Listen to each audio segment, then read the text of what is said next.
Everybody. So in this video, I want to look at the HP Pavilion G4 series.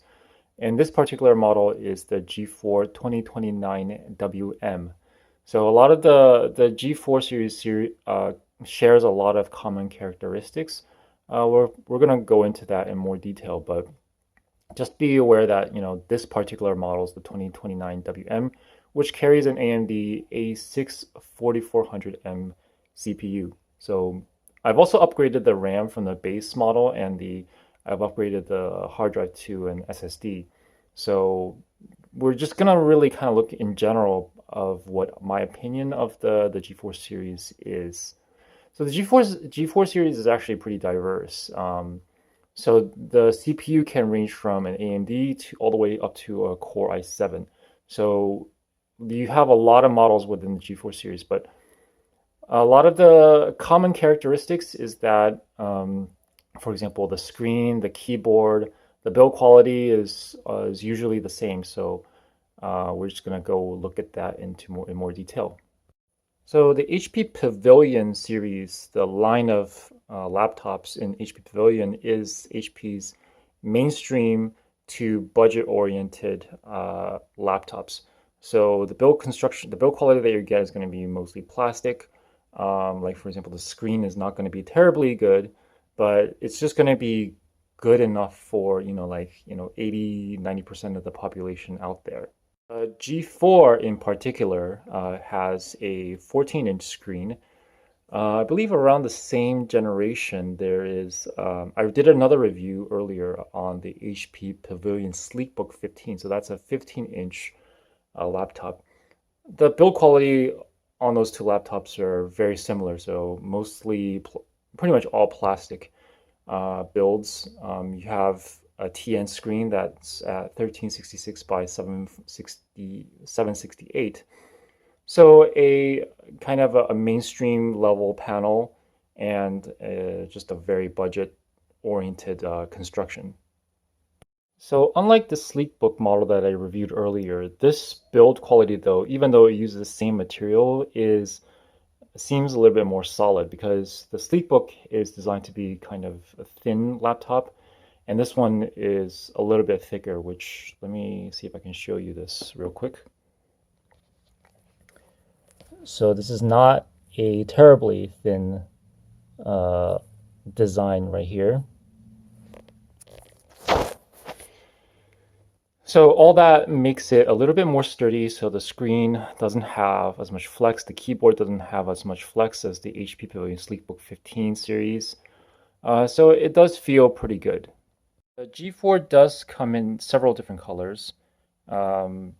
This model comes in a kind of a grayish blue color, which some people may call slate.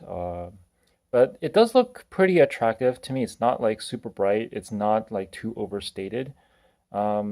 It's a little bit on the dull side if you really like a really deep blue color. But anyways, I think it is pretty attractive. And if you kind of look closely at the surface, there's kind of a texture on there as well.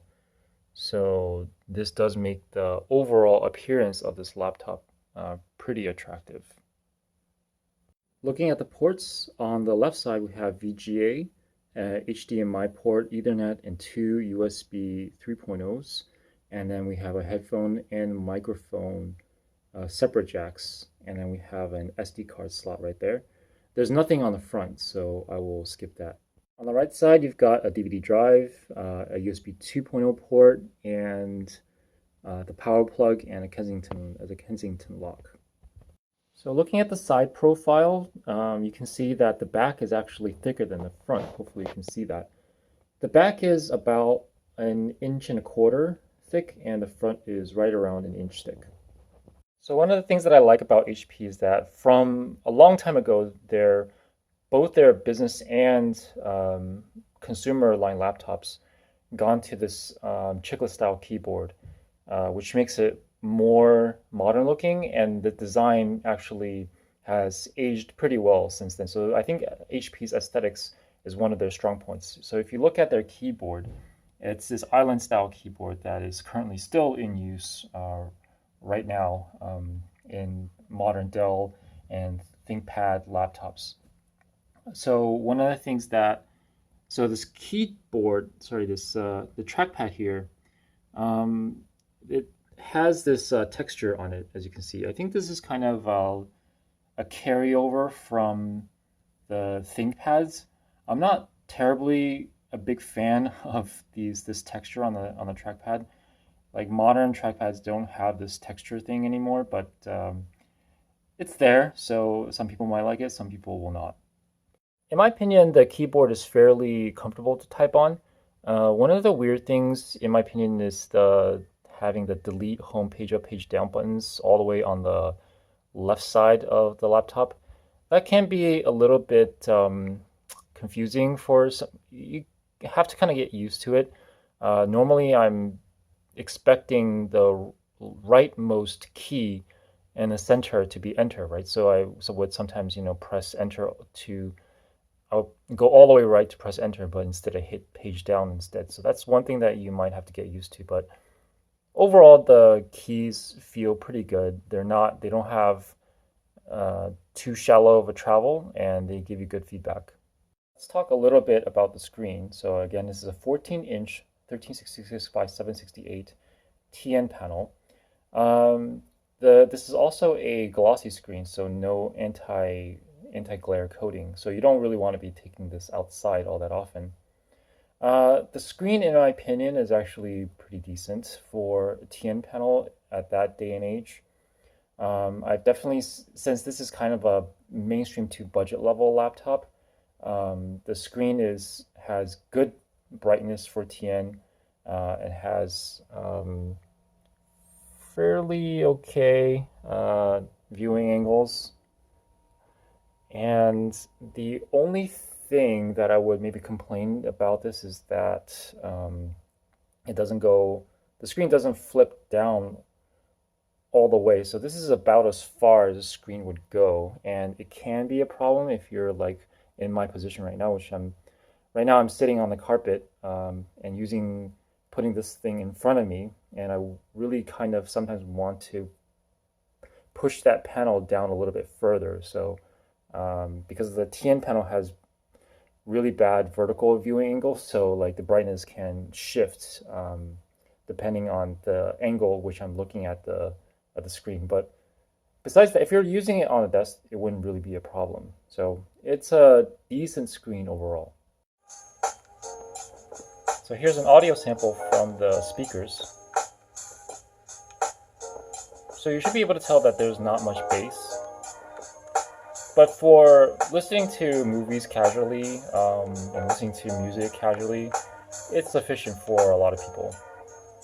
Okay, let's quickly look at the internals, and which can be accessed by removing only one captive screw here and pulling this panel down. So no prying needed in order to open this up. And what this gets you is the wireless card that you see here, 2 DIMM slots, which supports DDR3 memory. I'm using the sock to cover the Windows COA, and the hard drive, as you see here. So it fits a 2.5-inch SATA hard drive or a solid-state drive, as I have in here. Getting into the performance, we're going to focus mostly on the CPU of this laptop, the A6-4400M, because that's the only one you can't really change, at least not very easily. The RAM and the hard drive speed you can swap out with different ones, so that's not really the focus of this video. So we're going to look at the CPU. And so what I've done was to run Passmark V9 on this laptop, and so we're going to look at the CPU score that came out of it. So it's a 2022. And that is actually, if you look at the results, it's actually only 13th percentile. But don't let that number fool you, because it's really comparing this computer with all the other computers in the world right now, which a lot of them are much newer than this one. So it's fair that this computer is right now on the lower end of the spectrum of computers right now in terms of CPU speed.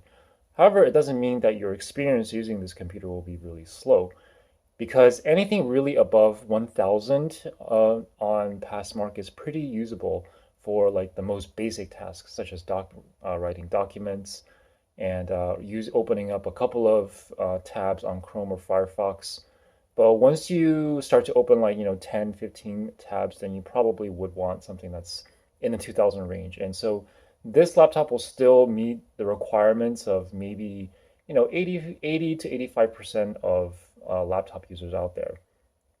This is also getting to the point, the 2000 mark is also getting to the point where you can start doing some very light content creation, so just for example, if you're like gonna edit some vacation videos, if you're gonna, edit some vacation photos, things like that, like a 2000 pass mark, a computer with a 2000 CPU mark score will do okay there as well. All right, here we go with the webcam test. It is not very good. So the color reproduction is not good, the frame rate is not good, so I would not recommend this for business users who need an integrated webcam for conferences. Okay, that is it for this review of the HP Pavilion G4 laptop, and if you have any comments, leave them in the comment section below, and I'll see you next time.